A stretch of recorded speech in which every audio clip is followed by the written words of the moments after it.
It is really a great honor for myself to be able to offer through Moementum Services the work of Brene Brown and the Daring Way. I received my certification just about 2 months ago. It's a fairly lengthy process, and I'm honored to be able to include this body of work in the work that I do with the firm.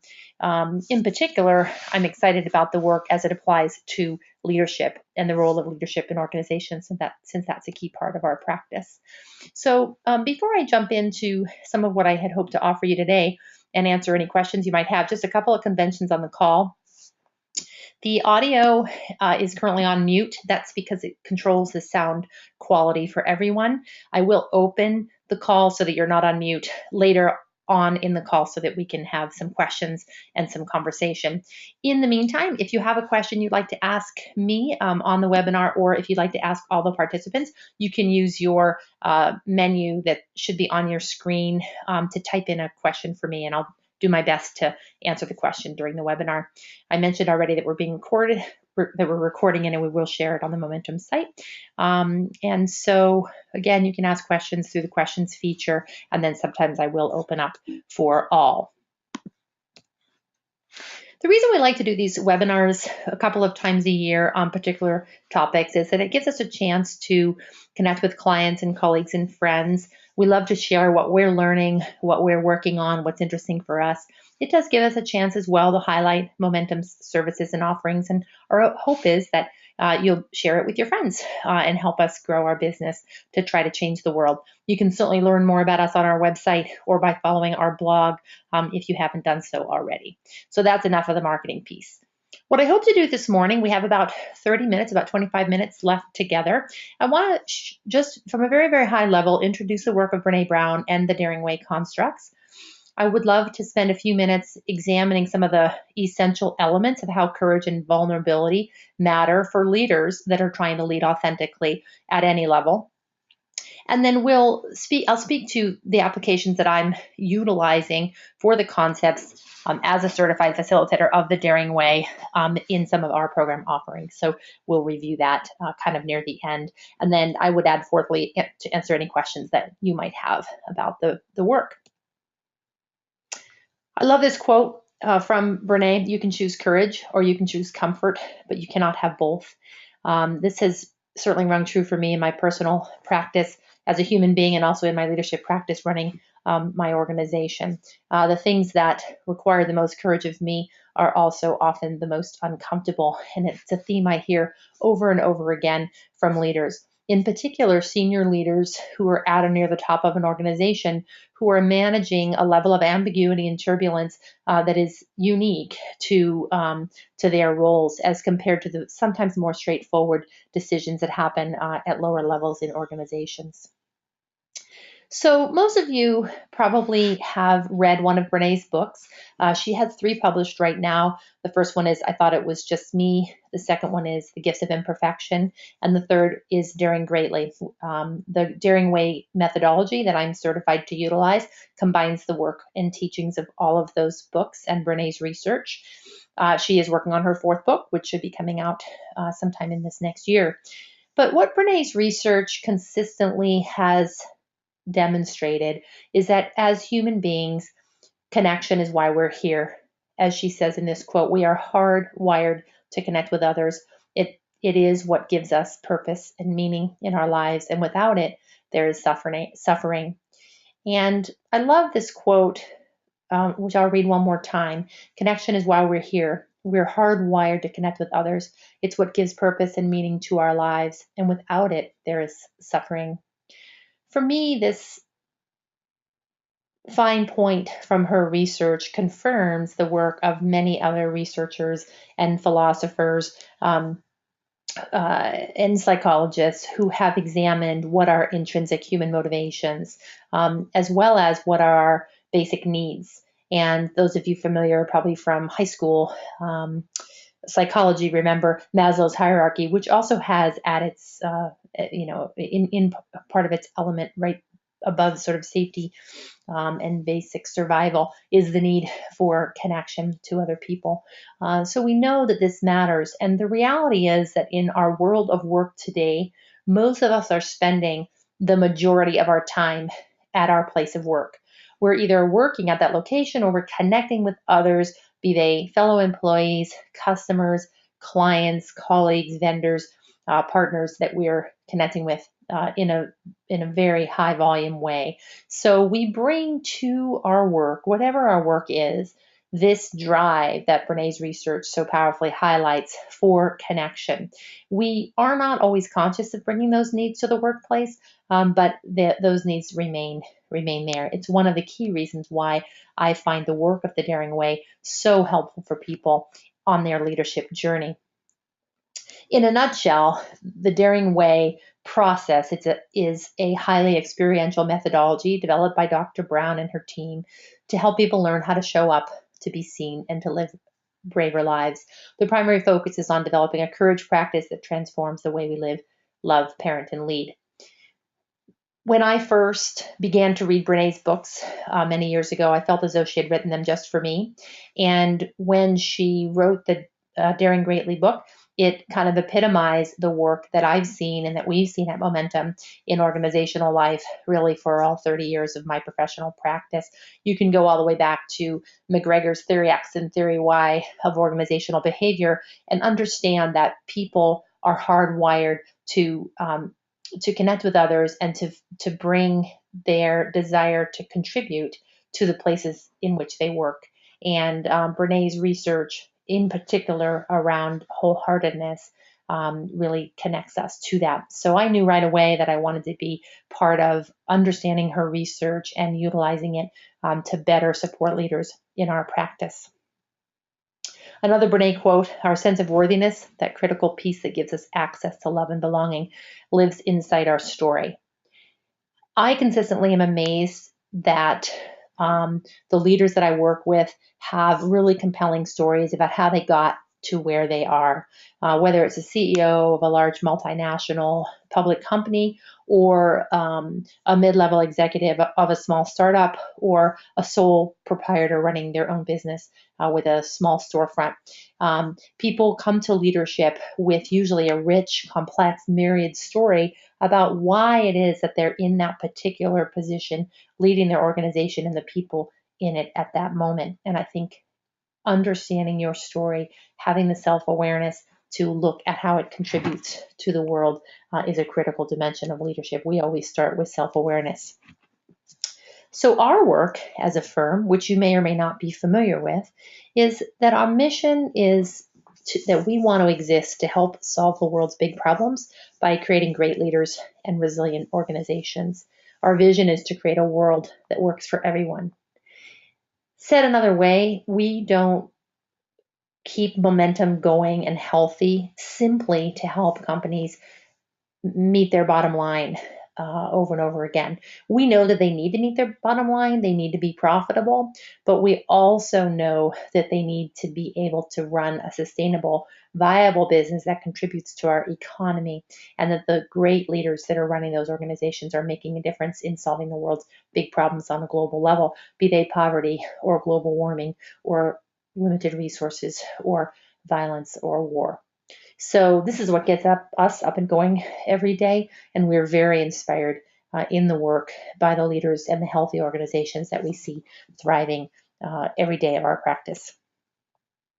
The tools that we use at Moementum are to help leaders develop a lifelong practice. This webinar is in part about, in particular, the development of a courage and authenticity practice. We also support teams on their road to authentic, messy, and effective partnership. We spend quite a bit of time and energy helping organizations create healthy cultures where each employee feels that what they do matters. And we also facilitate transformative experiences in small groups and large groups for individuals seeking to elevate. So to give a very high level look at some of Brené's work and its application for leaders developing an authenticity practice, let's examine the word courage, which is central to the work of the Daring Way. As defined by Brené, courage includes asking for what you need, speaking your truth, owning your story, setting boundaries, and reaching out for support. Each one of these 5 elements of courage, as defined by Brene, is critical to anyone in any kind of leadership position, be it formal or informal. The qualities required to be courageous in a leadership role, for example, asking for what I need or speaking my truth, require the skills that Brene's research has uncovered are so important to wholeheartedness, namely being capable of being vulnerable, understanding how to show up and be brave even when it's really, really hard. I'm always amazed at the courageous acts demonstrated by leaders at all levels in organizations, and I'm sure each of you has a story you can tell about a time when you or someone close to you at work demonstrated courage, even when they had no guarantee of what the outcome would be. That's what it takes for organizations to really grow and to thrive, and the people in them. So I'd like to shift, I want to do a little poll. This is kind of a fun webinar feature that we have that I love to use for engagement. And I'm going to turn it on in just a minute, and you'll have the chance, about 30 seconds, to respond online with your reactions. So the first question, the first poll that I want to ask looks at the question, why is authenticity important for leaders in your experience? And would you please choose from any of the following that you believe make authenticity really matter? I'm just going to leave the poll up for about a minute. Hopefully people are online and can select. Why do you think authenticity matters for leaders? And the options are: it makes them credible, it allows others to connect to their story, it inspires followership, it models vulnerability, and when leaders go first, we follow. I'm going to keep it open one more minute to see what you all think. Looks like we've got everybody now. Let's look at the results of what you think. So as you can see on your screen, 33% of you felt that authenticity makes leaders credible, and the highest scoring area for why authenticity matters for leaders are that it inspires followership. And I agree. I think those are really great responses. Of course, this isn't a question that has a right answer. It's just to provoke some thinking. In particular, inspiring followership is critical to employee engagement, which is much talked about right now in the press about great companies and healthy cultures. When employees feel fully engaged and seen and visible and part of the story of the company, they simply work harder. They do more. They're more effective.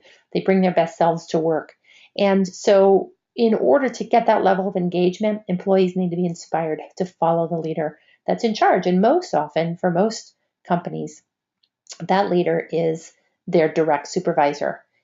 It also matters farther up the food chain, but we find that the relationship with the direct supervisor is particularly important to inspiring followership, for getting me excited to come to work each day and to do my job, whatever it is. The other items that you didn't pick, allowing others to connect to their story, modeling vulnerability, and that when leaders go first, we follow, also do matter. In particular, I think when leaders go first, we follow is kind of an unexplored but critical dimension of leadership that we see play out over and over again, particularly for leadership teams. Consciously or unconsciously, employees at work copy the leaders above them. So what the leader does, the employees do. And that's wonderful if you and your fellow co-leaders are modeling the kinds of behaviors you want in play every day at your company, but not so good if you're struggling or you're not. So thanks for those results. I'm in agreement that authenticity matters for credibility and followership, as well as perhaps for a few other reasons. Let me press on to the rest of our presentation. What we find in our practice of leadership development and creating healthy cultures, as well as cohesive teams, are that there are kind of 5 main areas where authenticity really becomes important for leaders. Number 2 is the one you picked as your highest, around inspiring followership. We feel even more importantly that authenticity in leaders creates connection, which, as you may recall from the beginning of the webinar, Brene's research really tells us is an essential element of humanity. that all of us crave and bring to work every day, a desire for connection and a feeling of belonging. And when leaders are authentic, when they're true to themselves, when we get who they are and the way that they show up is believable and credible to us, it draws us to them in a way that creates a powerful feeling of connection. And that's a really important reason why developing an authenticity practice matters. Farther down the list are other things we see that matter. Building trust, which is done, by the way, through the presence of vulnerability. Instilling confidence, that's particularly true when the roads are rocky for a company, when stock prices are falling, or when there's a new competitor entering the dynamic. It's important that employees feel confident in their leader, not in an artificial, everything's going to be fine, kind of mamby-pamby way, but in an authentic way that allows me to be confident that I'm still hanging my hat with the right company. And then the other thing about authenticity that's very powerful for leaders is that it readies the road for a critical dimension of leadership that we see day in and day out, which is the presence of empathy with one another at work, and in particular with employees. So I want to dig in a little bit. Again, we're giving a very light touch here on all of these concepts since we only have 30 minutes, but I want to pull from the work of a great thinker and writer, Teresa Wiseman, who describes empathy in this way. Teresa's elements actually are the first four on the list. She describes empathy as the ability to perspective take, to be able to truly see somebody else's view and believe that it's true and valid.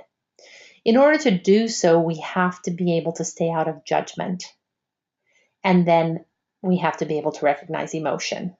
Emotion is almost always what's going on when we're in an interaction where empathy is required, because in emotion comes usually pretty intense vulnerability. Once we recognize emotion, we can then communicate it. Kristin Neff, who is another great writer and thinker who I admire quite a bit and has done a lot of research on mindfulness, Brene likes to add Kristin's definition of mindfulness to the attributes of empathy, because it does require for leaders and really for all people to be consciously thinking about the presence of empathy in our relationships. So empathy is that feeling you get when you're talking to someone about something that's hard for you and you just feel like they get you, like they understand what you're saying and that what you're saying is valid and true. It's not the same thing as sympathy. Sympathy is usually more where someone is feeling sorrow for us, often in a grief or loss situation. It's very different than empathy. So if I'm talking to my boss and I've made a mistake and I'm feeling shame about that mistake or embarrassment or guilt, if my boss responds to me with empathy, if he or she can take my perspective and see what it is that I'm feeling, can stay out of judgment, in other words, not jump to what an idiot I am for making my mistake, but instead can recognize that I'm feeling already some shame, guilt, or embarrassment about it, and can validate what I'm feeling, and even better, can perhaps bring from their own experience a familiar connection to what I'm feeling. So if that boss says to me, I've made mistakes too before, and it does feel really bad and really hard, and I empathize with you right now, that really allows me to move on productively and hopefully not repeat that mistake, but even more importantly, learn from it.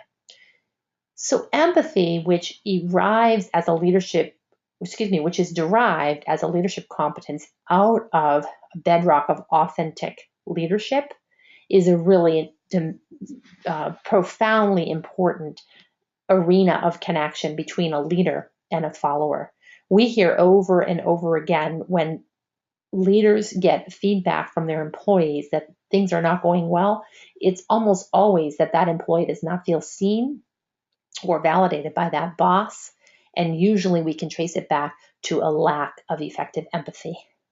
So hopefully you can utilize this notion of empathy and practice a bit on your own. And obviously I would recommend you read Daring Greatly if you haven't already to get more construct there. Now, it's hard to talk about empathy without talking about feelings. And this is a really critical dimension of our practice at Moementum. We find that over the course of, certainly at least my lifetime, feelings have kind of re-earned their rightful place in the realm of work. It used to be when I graduated from graduate school in 1989, North American business culture, and to a certain degree, European business culture as well, was really built upon a very rational and analytical construct of a business approach. And we have seen over the many years since that time that, in fact, businesses are hotbeds for strong, helpful, and not so helpful emotions that come up at work that drive human behavior. And then if we only pay attention to the rational and the cognitive and the analytical at work, we're really missing an important dimension of human behavior. And this becomes, of course, extremely important for leaders as they're creating connection and inspiring followership. At the heart of daring greatly at work are feelings. And without emotion, most issues at work are simply not hard to talk about. We can talk about a meeting time or a report font, a data set. And if we don't have feelings about that, if there's not some strong identity or emotion connected to it, it's usually very easy to talk about. So we like to think about that at the heart of connection at work are feelings. Cognition and emotion are two parts of the same sphere in human relationship and in the world of work. We think of it as really head-heart connection.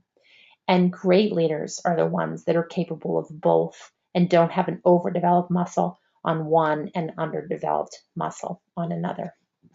And of course, being able to recognize your own feelings and those of others is a critical dimension of empathy, which we just talked about.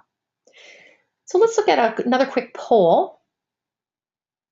This is actually not the authenticity poll. This is going to be the vulnerability poll, but I'm curious. Would you have a look at and give me your feedback, give us your feedback on what does vulnerability feel like to you at work? Options are scary, hard, it's no problem, it's exposing, it feels wonderful. And again, there's no one right answer here. So whatever speaks to you, it might be that you have multiple thoughts around how authenticity feels to you at work. I'm just trying to get a read of the group about how you experience vulnerability. We get a lot of feedback from clients about what feels vulnerable to them at work, why, and how they might use that for more productivity. Just going to give you about another 30 seconds for everybody to complete.